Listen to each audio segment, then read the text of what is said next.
నమస్తే, welcome to study point. ఈ రోజు కూడా మనం ఒక ఇంట్రెస్టింగ్ టాపిక్తో వచ్చేసాము. అదొచ్చేసి స్టడీలో మనం అంటే చదివేటప్పుడు ఎలా చదివితే మనకి మంచి ర్యాంక్స్ అనేవి వస్తాయనేది టాపిక్ అన్నమాట.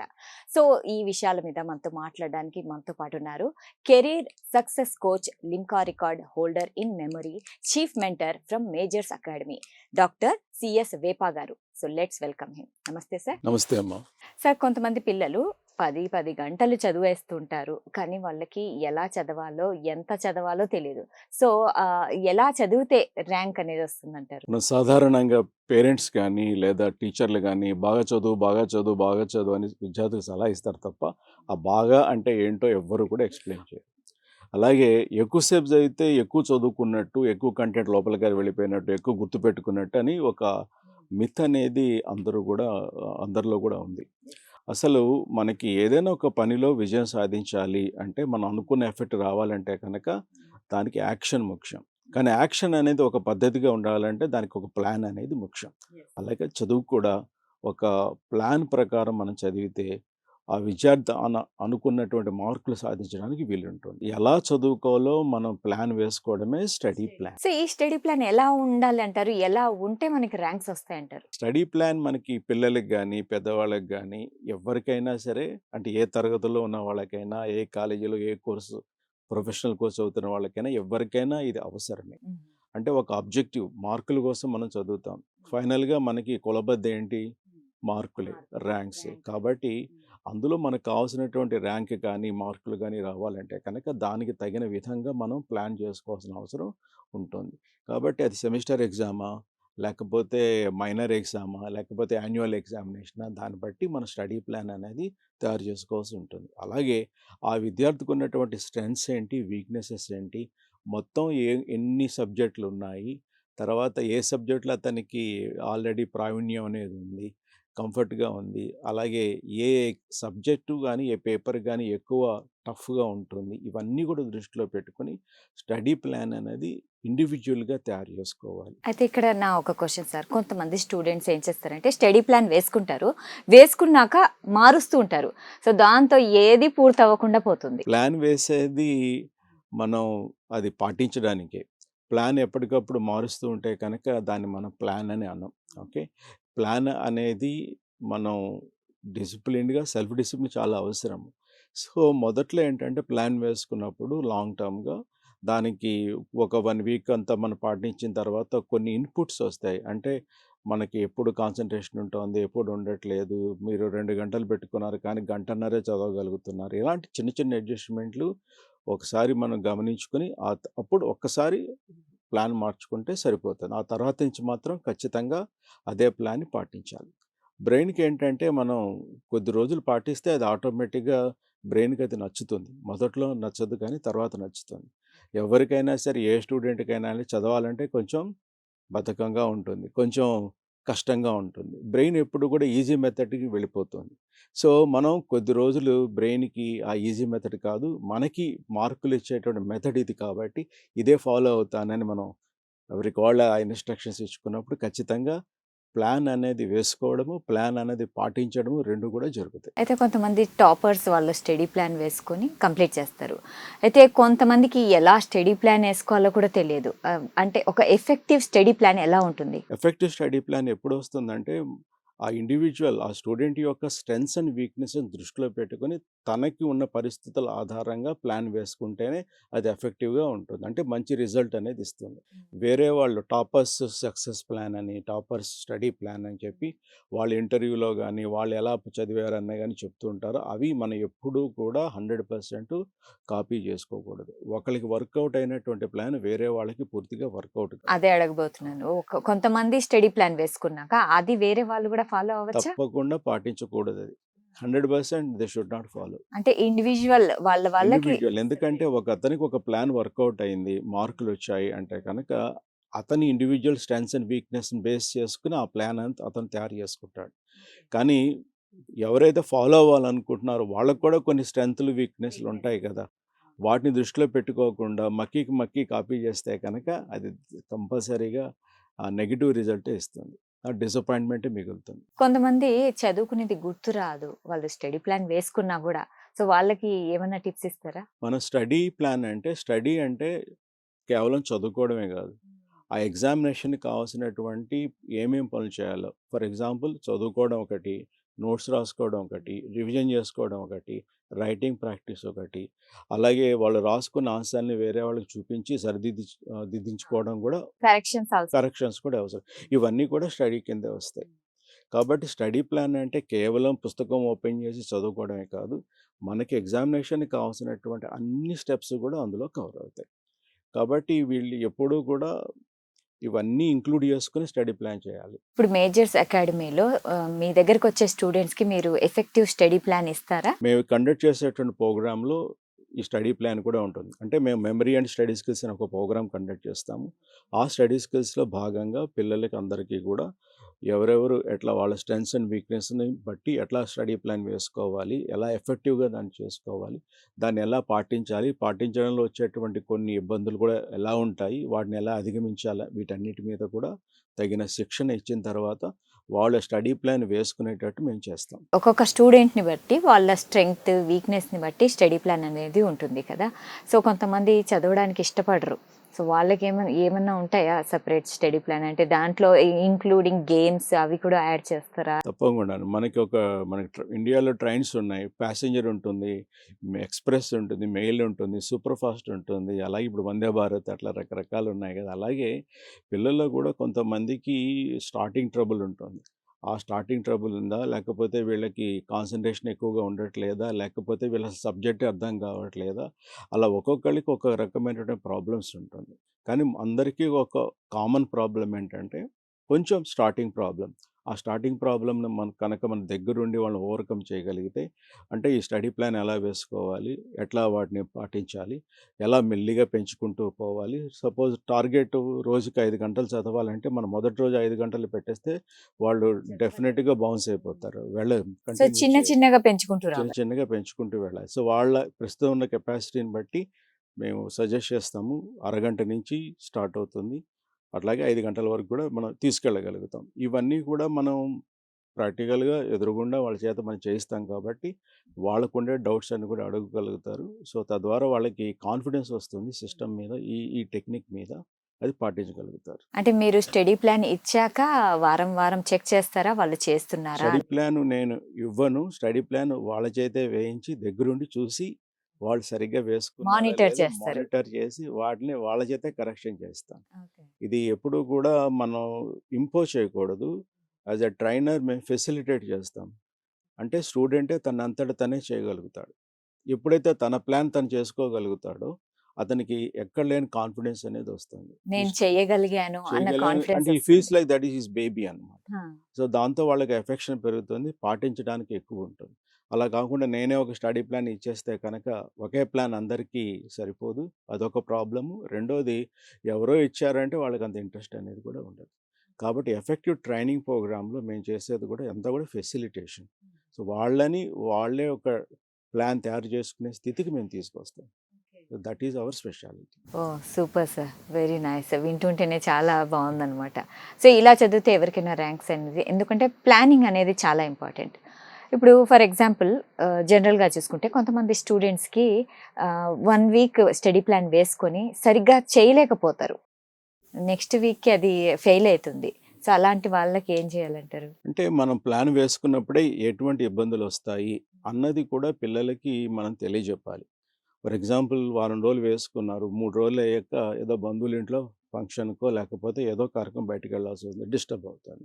ఒకసారి అయితే పర్వాలేదు కానీ రెండోసారి కూడా డిస్టర్బ్ అయితే కనుక ఆ ప్లాన్ అనేది వర్కౌట్ అవుతున్నట్టు కాదు. అంటే వీళ్ళకి కొన్ని సాక్రిఫైస్‌లు చేయాల్సిన అవసరం వస్తుంది అన్నది కూడా చెప్పాలి.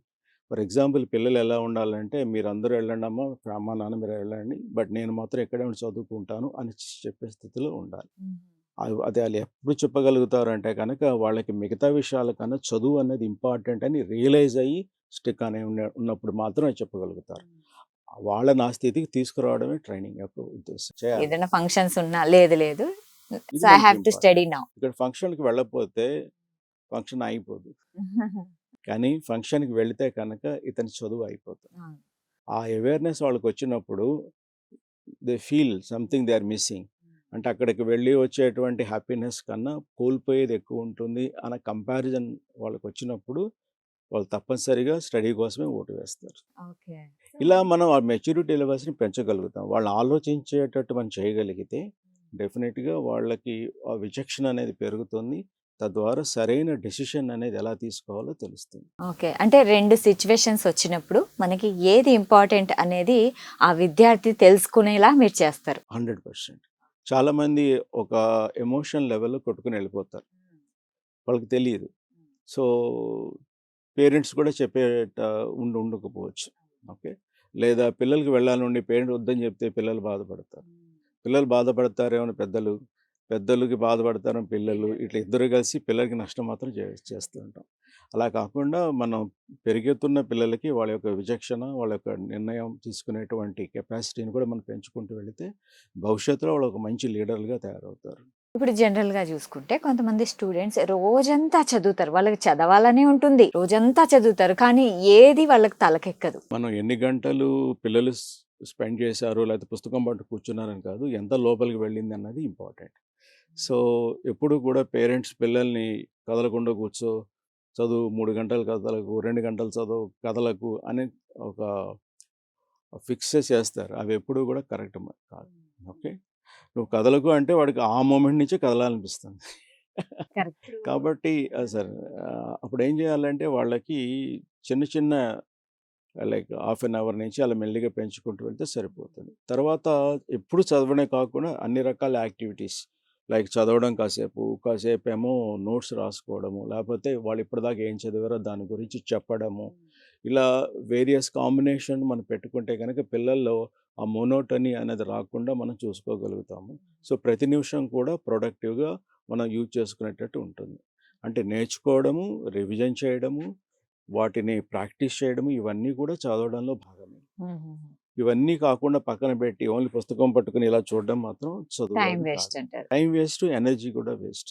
సో, ఇప్పుడు మనకి ఆ 24 అవర్స్ ఉన్నాయి. ఆ 24 అవర్స్‌లో దేనికి ఎంత టైం అంటే ఆ టైం మేనేజ్‌మెంట్ ఎలా చేయాలంటారు ఒక స్టూడెంట్? మనం టైం మేనేజ్మెంట్ పిల్లలకి దైనందిన జీవితంలో చూసుకుంటే కనుక వాళ్ళు ఎన్ని గంటలు పడుకుంటున్నారు హ్యాపీగా ముందు అది డిసైడ్ చేయాలి.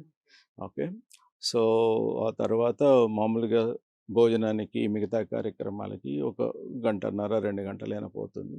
ఆ మిగతా సమయాల్ని ప్లాన్ చేసుకోవాలి. ఆ మిగతా సమయంలో ప్లాన్ చేసుకున్నప్పుడు కంపల్సరీగా ఉండేటువంటి యాక్టివిటీస్ ఏంటి? లేదా స్కూల్‌కెళ్ళాలి, లేదా కాలేజీకెళ్ళాలి. తర్వాత తన చేతిలో ఎంత టైం మిగులుతున్నది అది చూసుకోవాలి. ట్రావెల్ టైం తన చేతుల్లోనే ఉంటుంది.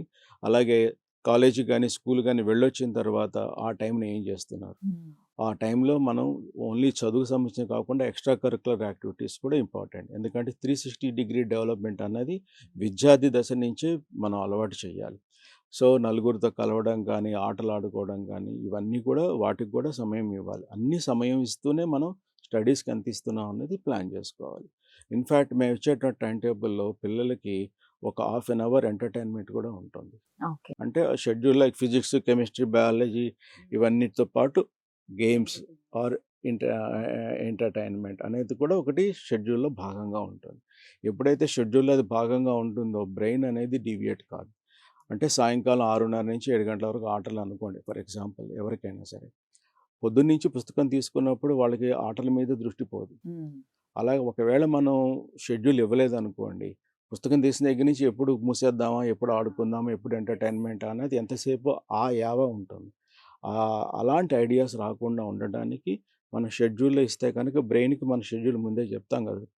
రేపేం చదువుకుంటా అంటే మనకు సాయంకాలం 6:30 నుంచి గేమ్స్ ఉన్నాయి. 6:30 నుంచి నేను కంప్యూటర్ గేమ్స్ ఆడుకోవచ్చు. ఏదో సంథింగ్ అలా ఉంటుంది. వాళ్ళకి తగ్గట్టు వాళ్ళకి ఇష్టమైనది. లేదా రోజుకొక యాక్టివిటీ. అలా పెట్టుకుంటూ ఉంటే బ్రెయిన్ అనేది డిస్టర్బ్ చేయదు. ఓకే. సో, ఇవన్నీ కూడా చాలా రీసెర్చ్ చేసి మేము డెవలప్ చేసాం ఇలాంటి స్కీమ్స్. దానివల్ల ఏంటంటే ఎలాంటి వాళ్ళకైనా రిజల్ట్ అనేది వాళ్ళు అనుకున్నట్టు వస్తుంది. సక్సెస్ వస్తుంది. ఎగ్జాక్ట్‌లీ. సో, ర్యాంక్ అనుకుంటే ర్యాంక్ వస్తుంది. కరెక్టే సార్. ఇప్పుడు కొంతమంది ఉంటారు. ఫర్ ఎగ్జాంపుల్ రోజంతా చదివినా వాళ్ళు పెట్టుకున్న టార్గెట్ మాత్రం వాళ్ళు రీచ్ అవ్వలేకపోతారు. ఇంకా మామూలుగా అయితే రీసెర్చ్ ప్రకారం 45 మినిట్స్ కంటే ఎక్కువ మనం కాన్సన్ట్రేట్ చేయలేం కదా ఏ సబ్జెక్ట్ అయినా. సో, మీ స్టడీ ప్లాన్‌లో ఎంత టైం ఉంటుంది స్టడీకి?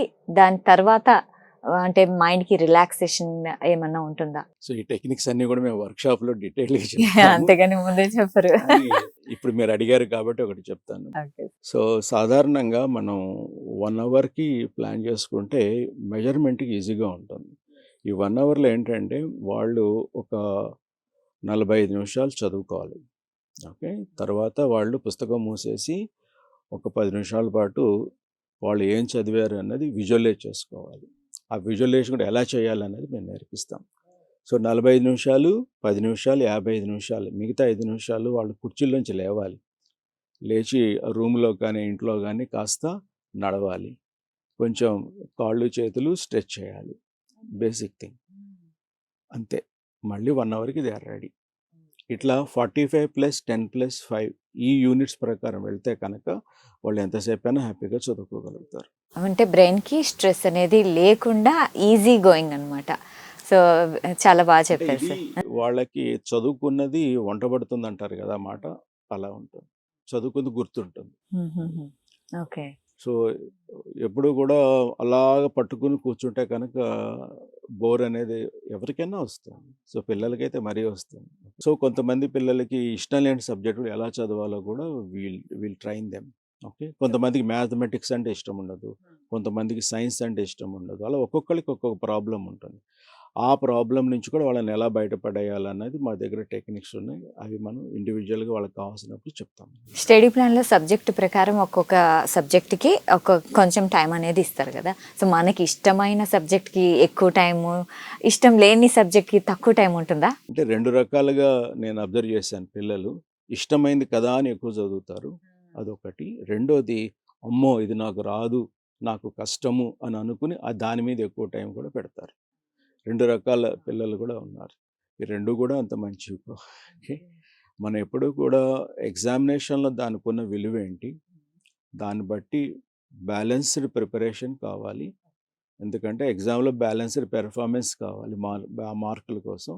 దానికి బ్యాలెన్స్‌డ్ ప్రిపరేషన్. ఈ బ్యాలెన్స్‌డ్ ప్రిపరేషన్ అనేది అగైన్ ఇండివిడ్యువల్‌గా మారుతూ ఉంటుంది. ఓకే. సో ఒకవేళ కనుక ఒక స్టూడెంట్‌కి ఎగ్జామ్‌లో ఆ టాపిక్ మీద, ఆ సబ్జెక్ట్ మీద ఆల్రెడీ మంచి మార్కులు వచ్చేటువంటి అవకాశం ఉన్నప్పుడు, ఆ ఇంట్రెస్ట్‌ని సస్టైన్ చేయడానికి కొన్ని ఎక్సర్‌సైజెస్ ఉన్నాయి. ఓకే. అంతకు మించి అతను ఎక్కువ టైం స్పెండ్ చేయాల్సిన అవసరం లేదు. అలాగే కష్టం అనుకుంటారు గదా! ఆ కష్టం గూడా ఎందుకు కష్టం అనేది అనలైజ్ చేస్తాం. అందులో కూడా ఏ లెవెల్‌లో వాళ్ళు ఉన్నారని అనలైజ్ చేస్తాం. దాన్ని బట్టి ఎంతవరకు మనం వాళ్ళని బయటికి తీసుకురావచ్చో కూడా డిసైడ్ చేసి, అంతవరకు వాళ్ళకి ఆ సపోర్ట్ అనేది ఇవ్వగలుగుతాం. సో, కష్టం కాదని ఎక్కువ టైం స్పెండ్ చేస్తే వాళ్ళకి సడెన్‌గా ఎక్కువ ఇంట్రెస్ట్ రావడం కానీ, ఎక్కువ వాళ్ళ యొక్క కమాండ్ అని గాని రాదు. So, that is the real balancing act. అంటే ఒక ట్రైనర్ చేయాల్సిన పని అదే. అది. ఓకే. సో స్టడీ ప్లాన్‌లో వాళ్ళకి వాళ్ళు మాక్ టెస్ట్‌లంట అట్లాంటివి ఏమన్నా పెట్టుకుంటారా? మీ స్టడీ ప్లాన్ ప్రకారం అయితే మాక్ టెస్ట్‌లు ఉంటాయంటారా? స్టడీ ప్లాన్‌లో అంతా కూడా నేర్చుకోవడమే. ఓకే. రైటింగ్ స్కిల్స్ కూడా నేర్చుకోవడమే. తనకు తనక. మాక్ టెస్ట్ అనేది ఈ పార్ట్ ఆఫ్ ఇవాల్యుయేషన్. హ్మ్. అంటే మనం చదువుకున్నది ఎగ్జామినేషన్‌కి ఎలా సూటబుల్‌గా ఉంది, ఏ లెవెల్‌లో ఉన్నది అన్నది ఆ విద్యార్థి తెలుసుకునేందుకు ఉండేది మాక్ టెస్ట్. మాక్ టెస్ట్ అనేది స్టడీ ప్లాన్‌లో భాగం కాదు. ఓకే. ఎందుకంటే అది వేరే వాళ్ళు కండక్ట్ చేయాలి, వేరే వాళ్ళు ఇవాల్యుయేట్ చేయాలి. That is the thing. కానీ మాక్ టెస్ట్‌లు నేను కంప్లీట్‌గా సజెస్ట్ చేస్తాను, సపోర్ట్ కూడా చేస్తాను.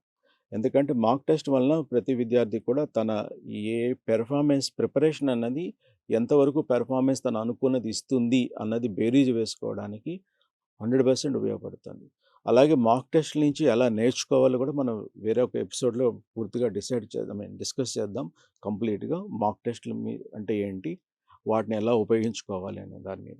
తప్పకుండా. అంటే దాంట్లో అంత ఉంది కంటెంట్. అవును. నిజమే. ఎందుకంటే మనం నేర్చుకున్నది దానికి ఎగ్జామినేషన్ మనమే పెట్టుకుంటాం కాబట్టి. సో ఇప్పుడు స్టడీ ప్లాన్ కొంతమందికి ఫెయిల్ అయిపోతాయి. సో అందరికీ పాస్ అవ్వాలని కొంతమందికి కొన్ని రీజన్స్ వల్ల ఫెయిల్ అయిపోతారు. వాళ్ళు మెంటల్లీ డిస్టర్బ్ కూడా అయిపోతారు. అయితే మళ్ళీ దాన్ని రీడిజైన్ చేసుకోవచ్చా? కంపల్సరీగా. ఇప్పుడు కొంతమందికి జ్వరం వస్తుంది. వాళ్ళేవో మందులేసుకుంటారు. పని చేయవు. అప్పుడు డాక్టర్ దగ్గరికెళ్తారు. ఇది కూడా అలాంటిదే. ఎవరైనా స్టూడెంట్ సొంతంగా ప్లాన్ చేసుకొని, ఒకవేళ అది వర్కౌట్ కాకపోతే కనుక, డెఫినెట్‌గా మా దగ్గరికొస్తే వాళ్ళు ఏం చేశారో తెలుసుకొని, వాళ్ళ యాస్పిరేషన్ ఏంటో తెలుసుకొని, ఎక్కడ కరెక్షన్ చేసుకోవాలో మేము ఖచ్చితంగా చెప్పగలుగుతాం. It is possible. వాళ్ళు కరెక్ట్ చేసుకుంటేనే వాళ్ళ నెక్స్ట్ ప్రయత్నంలో వాళ్ళు అనుకున్నటువంటి మార్కులు, ఆ ర్యాంకులు తెచ్చుకోగలుగుతారు. Yes sir. ఎందుకంటే స్టడీ ప్లాన్ అనేది ఇప్పుడు ఈ కాంపిటీటివ్ వరల్డ్‌లో చాలా చాలా ఇంపార్టెంట్. ఎందుకంటే ప్లానింగ్ ప్రకారం వెళ్ళాలి. ఎవరైతే ప్లాన్ చేసుకుంటారో వాళ్ళకే ర్యాంక్స్. అంటే కాంపిటీషన్ ఉన్న చోట ప్రిపరేషన్‌కి ప్లానింగ్ అనేది చాలా అవసరం. ఎందుకంటే కాంపిటీషన్‌లో బయటకు రావాలి, ర్యాంక్ తెచ్చుకోవాలంటే మాత్రం మిగతా వాళ్ళందరికన్నా బెటర్‌గా చేయాలి కదా! మిగతా వాళ్ళంతా బెటర్‌గా అంటే మనకి బెటర్ స్టడీ ప్లాన్ ఉండాలి. దాన్ని బెటర్‌గా మనం ఇంప్లిమెంట్ చేసుకున్నప్పుడు ఖచ్చితంగా ర్యాంకులనేవి వస్తాయి. అంతే. ఇంకా చెప్పండి సార్. మామూలుగా అయితే స్టూడెంట్స్ మీరిచ్చిన స్టడీ ప్లాన్‌లో ఎక్కడైనా కొంచెం ఇబ్బంది పడతారా? లేకుంటే ఏదైనా ఇంకా బావుంది ఇది అనేసి అంటారా? ఏదైనా సిట్యుయేషన్ చెప్పండి. అంటే కొంచెం ఒక 1 వీక్, 10 డేస్‌లో మాకు తెలిసిపోతుంది. అతను పాటిస్తున్నాడా లేదా? అతను ఇచ్చేటువంటి ఫీడ్‌బ్యాక్‌ని బట్టి మాకు మీకు అర్థమైపోతుంది. అర్థమైపోతుంది. అంటే నిజంగా చేసి చెప్తున్నాడా? లేకుంటే జస్ట్ అలాగే చెప్పేస్తున్నాడా? ఎక్స్‌పీరియన్స్ మనకి చెప్పేస్తుందనమాట. ఓకే. సో, జెన్యూన్‌గా చేస్తున్న వాళ్ళకి వచ్చే ఇబ్బందులు కూడా తెలుస్తాయి. అంటే మేము కొన్ని అలా పెడతామనమాట. వాడు జాగ్రత్తగా ఇంప్లిమెంట్ చేస్తే ఆ ప్రాబ్లమ్ వచ్చి తీరుతుంది. ఓకే. సో, ఆ ప్రాబ్లమ్ రిపోర్ట్ చేయలేదు అంటే గనక సరిగ్గా పాటించట్లేదు. ఇలాంటి కొన్ని ప్రొఫెషనల్ సీక్రెట్స్ కొన్ని ఉంటాయి. ఓకే. సో, ఎక్కడైతే కనుక స్టూడెంట్‌కి ఇబ్బంది పడుతున్నాడో డెఫినిట్‌గా దానికి తగినటువంటి రెమెడీ అనేది ఇవ్వడం మాత్రం జరుగుతుంది. స్టడీ ప్లాన్‌లో కొంతమంది ఎర్లీ మార్నింగ్ ఇష్టపడతారు చదవడానికి. కొంతమంది లేట్ నైట్ ఇష్టపడతారు. సో, దాన్ని బట్టి గూడా మీరు మారుస్తుంటారా? అంటే ఇవన్నీ కూడా స్టడీ ప్లాన్ డిజైన్ చేసేటప్పుడే ఇండివిడ్యువల్‌గా వాళ్ళతో మేము మాట్లాడతాం కాబట్టి, డిస్కస్ చేస్తాం కాబట్టి, వాళ్ళ యొక్క శరీర స్వభావం అనుకోవాలి ఎంత. అంటే ఒక్కొక్క బాడీకి ఒక కాన్స్టిట్యూషన్ ఉంటుంది. అవి దాన్ని బట్టి మేము స్టడీ ప్లాన్ అనేది ఇవ్వడం జరుగుతుంది. అందుకోసమే వాళ్ళ యొక్క స్ట్రెంగ్త్స్, వీక్‌నెసెస్, వాళ్ళ యొక్క స్వభావాలు ఇవన్నీ కూడా పరిగణలోకి తీసుకొని వాళ్ళకి స్టడీ ప్లాన్ అనేది ఇవ్వడం జరుగుతుంది. It is purely customized. So, ఒకే స్టడీ ప్లాన్ అనేది అందరికీ ఇవ్వడం కాదు. అంటే మ్యాథ్స్ గాబట్టి ఎర్లీ మార్నింగ్ లేసి చెయ్యాలి. అలా ఏమన్నా అంటే మనం ఏ టైంలో చదవాలనేది ఒక వీడియో కూడా ఇంతకుముందు చేసాం మనం. సో, డెఫినెట్‌గా ఆ వీడియో కూడా చూసినా చాలామందికి ఐడియా వస్తుంది. కాబట్టి స్టడీ ప్లాన్ అనేది కంప్లీట్‌గా ఇండివిడ్యువల్ కస్టమైజ్డ్‌గానే ఉంటుంది. Very nice sir. నిజంగా ఈ స్టడీ ప్లాన్ గురించి వింటుంటేనే చాలా ఎక్సైటింగ్‌గా ఉంది. కరెక్టే అంటారు. ఎందుకంటే మీ ఐఏఎస్ అకాడమీలో ఏదైతే ఉందో మేజర్స్ ఐఏఎస్ అకాడమీలో మీరిచ్చే స్టడీ ప్లాన్ వల్ల తప్పకుండా పిల్లలకైతే చాలా మంచి యూజ్ అవుతుందని నేనైతే భావిస్తున్నాను సార్. ఇక్కడ మా మేజర్స్ ఐఏఎస్ అకాడమీలో పిల్లలకి ఎలా చదువుకోవాలి, పిల్లలంటే నా దృష్టిలో స్కూల్ పిల్లలు, కాలేజ్ పిల్లలు, కాంపిటేటివ్ ఎగ్జామ్‌కి వెళ్ళే అందరూ కూడా పిల్లలుగానే మేము భావిస్తాం కాబట్టి మామూలుగా పిల్లలే నోట్లో వచ్చేస్తూ ఉంటుంది. సో, స్టూడెంట్స్ అందరికీ కూడా స్టడీ టెక్నిక్స్, మెమరీ టెక్నిక్స్ అట్లాగే వాళ్ళు ఈజీగా, ఫాస్ట్‌గా చదవడానికి speed reading techniques, writing skills ఇవన్నిటికి కూడా సంబంధించిన శిక్షణ ఉంటుంది. ఈ ప్రోగ్రామ్స్ గురించి మీకు కనిపిస్తున్నటువంటి స్క్రీన్ మీద ఉన్న నెంబర్‌కి మీరు కాల్ చేస్తే మీకు డీటెయిల్స్ అన్నీ కూడా తెలుస్తాయి. Yes sir. చూసారు కదా ప్రేక్షకులు. ఇప్పుడు మీరు స్క్రీన్ మీద కనిపిస్తున్న నంబర్‌కి కాల్ చేయండి. సో, మన డాక్టర్ వేపా గారితో అన్ని డీటెయిల్స్ కనుక్కోండి. ఇంకా చెప్పండి సార్. స్టడీ ప్లాన్ అనేది ఇప్పుడు కొంతమందికి అసలు దాని గురించే తెలీదు. ఇష్టం వచ్చినట్లు చదివేస్తూ ఉంటారు. జనరల్‌గా అయితే ఇంకా వాళ్ళు స్టార్ట్ చేయాలి. ఇప్పుడు బిగినర్స్ అనుకోండి. బిగినింగ్‌లో చాలా కష్టమవుతుంది కదా! చాలా మందికి కొత్తగా జాయిన్ అయినప్పుడు అకాడమిక్ ఇయర్ మొదట్లో, సెమిస్టర్ అంటే సెమిస్టర్ మొదట్లో కొత్త సబ్జెక్టులు ఇంట్రెస్టింగ్ ఉంటే కాసేపు చదువుతారు. అంటే కొన్ని రోజులు చదువుతారు. తర్వాత అది తగ్గిపోతుంది. తర్వాత వాళ్ళకి ఏదో అకేషన్స్ అటు ఇటు తర్వాత చదువుదాంలే ఇంకా 1 ఇయర్ టైం ఉంది. ఇంకా 6 నెలల టైం ఉంది. ఇలాంటి మాటలతో కొంచెం వాళ్ళని వాళ్ళే డిసీవ్ చేసుకుంటారు. వాళ్ళకి తెలీదు. వాళ్ళు అలా నష్టం చేసుకుంటున్నారని. తర్వాత అమ్మా, నాన్న ఎవరో ఎప్పుడో ఒకరోజు తిడతారు. ఆ రోజు మళ్ళీ మోటివేషన్ బాగా ఉంటుంది. ఆ రోజు మళ్ళీ పుస్తకం తీస్తారు, చదువుతారు. తర్వాత ఎగ్జామినేషన్‌కి 10 రోజుల ముందు, 1 వీక్ ముందు ఎవరు చెప్పక్కర్లా వాళ్ళే పుస్తకాలు తీస్తారు. ఇవన్నీ కూడా ఫ్లక్చుయేషన్స్ ఆఫ్ కాన్సంట్రేషన్ గానీ, ఇంట్రెస్ట్ గానీ, మోటివేషన్ గానీ ఉంటాయి. ఇది ఒక పెద్ద అచీవ్‌మెంట్‌కి దారితీయవు. మీకు మంచి ర్యాంక్ కావాలి, చాలా టాప్ మార్క్స్ కావాలని అనుకుంటే కనుక ఒక సిస్టమాటిక్‌గా, సైంటిఫిక్‌గా డిజైన్ చేయబడినటువంటి స్టడీ ప్లాన్‌ని పాటించాల్సి ఉంటుంది. సో, మామూలుగా స్టూడెంట్స్ కూడా యావరేజ్ స్టూడెంట్ కూడా ఒక ప్రాపర్ స్టడీ ప్లాన్‌తో కనుక ఉంటే he is going to become a ranker. పెద్ద ఇంటెలిజెంట్ స్టూడెంట్ కూడా ప్లానింగ్ కనుక సరిగ్గా లేకపోతే ఫైనల్‌లో అతని యొక్క పెర్ఫార్మెన్స్ అనేది తక్కువగా ఉంటుంది. ఇది. సో, మీ ఇంటెలిజెన్స్ లెవెల్ ఇంపార్టెంట్ కాదు. ఎంత బాగా మీరు ప్లాన్ వేసుకుంటారు అండ్ ఎంత పర్ఫెక్ట్‌గా దాన్ని ఫాలో అవుతారు అన్నది ఇంపార్టెంట్. ఎగ్జాక్ట్లీ. ఇప్పుడు కొంతమంది ఫర్ ఎగ్జాంపుల్ ఇంటర్మీడియటే అనుకోండి. వాళ్ళు చదువుతుంటారు. ఆ సబ్జెక్ట్, ఆ చాప్టర్ ఇంకా పూర్తవ్వదు. దానికి ఇప్పటి నుంచే స్టార్ట్ చేసేయాలా? లేకుంటే చాప్టర్ పూర్తయ్యాక స్టడీ ప్లాన్ ఎలా ఉండాలి? ఎగ్జామ్స్ ముందు చదివితే అంత బెటర్ రిజల్ట్ రాదు కదా! అసలు మామూలుగా అంటే కాలేజీలో పాఠం చెప్పకముందే మన దగ్గర రివిజన్ కూడా అయిపోవాలి. అంటే క్లాస్ రూమ్‌లో ఉన్నప్పుడు అందరికన్నా బాగా నేర్చుకోవాలి అంటే కనుక ఖచ్చితంగా స్టూడెంట్ ఇంటి దగ్గర అది ఆల్రెడీ 2, 3 సార్లు చదివేసి ఉండాలి. ఓహ్! కాలేజ్‌లో చెప్పక ముందే మనం కాలేజీలో చెప్పకముందు చదివేసేయాలి. చదివేసి ఉండాలి. చదివేస్తే అర్థం కాదు కదా అని ఒక ప్రశ్న వస్తుంది. అర్థం కాదు పూర్తిగా. కానీ కొంతైనా అర్థమవుతుంది కదా! ఏమవుతుందంటే అలాంటి ప్రయత్నం చేసినప్పుడు అతనికి క్లాస్‌లో చెప్పేది అందరికన్నా బాగా ఎక్కువగా రిసీవ్ చేసుకోగలుగుతాడు. ఎందుకంటే లెర్నింగ్‌లో అతి ముఖ్యమైనది రిసీవింగ్ ఆర్ రిసెప్టింగ్. ఆ రిసెప్టివ్ మూడ్‌లో ఉండడం అనేది చాలా అవసరం. మనం ఎప్పుడైతే ఒక విషయం అర్థం కాకుండా ఉన్నది ఒకసారి, 2 సార్లు, 3 సార్లు రివైజ్ చేస్తామనుకోండి, అప్పుడు మనకి కొన్ని ప్రశ్నలనేవి మన మైండ్‌లో ఉంటాయి. ఆ ప్రశ్నలు రావడం అనేది చాలా ఇంపార్టెంట్. క్లాస్‌లో ఉన్నప్పుడు, ఆ ప్రశ్నలతో ఉన్నప్పుడు క్లాస్‌లో చెప్పేటప్పుడు ఆ ప్రశ్నలకు సమాధానాలు దొరుకుతాయి. అది చాలా అడ్వాంటేజ్. ఒక యావరేజ్ స్టూడెంట్ ఏంటంటే క్లాస్‌లో చెప్పినప్పుడు ఎలా వింటూ కూర్చుంటాడు. ఫస్ట్ టైమ్ వింటాడు. అతనికి కొన్ని తక్కువ ప్రశ్నలొస్తాయి. కానీ ఆల్రెడీ 2, 3 సార్లు రివైజ్ చేసిన వాడికి ఎక్కువ ప్రశ్నలొస్తాయి. ఇది తేడా. సో, రిసెప్టివిటీ అన్నది ఆల్రెడీ రివైజ్ చేసిన వాళ్ళకి ఎక్కువగా ఉంటుంది. ఫస్ట్ టైమ్ వింటున్న వాళ్ళకి తక్కువ ఉంటుంది. కాబట్టి క్లాస్‌లో పాఠం అయ్యేంత వరకు గూడా ఆగవలసిన అవసరం లేదు. మన ఎయిమ్ టాప్ ర్యాంక్ అయినప్పుడు మనం ఇలాంటివన్నీ కూడా ముందుగానే చేసుకోవాలి. సో, ఇవన్నీ కూడా మేము టీచ్ దెమ్ మా వర్క్‌షాప్‌లో. సో, 10థ్ క్లాస్ అయిపోయినప్పుడు ఇంటర్మీడియేట్ పుస్తకాలు తీసుకొని చదవడం మొదలెట్టాలి. ఫస్ట్ ఇయర్ అయిపోయిందనే హాలిడేస్‌లో సెకండ్ ఇయర్ కూడా మొత్తం అన్నీ చేసుకోవాలి.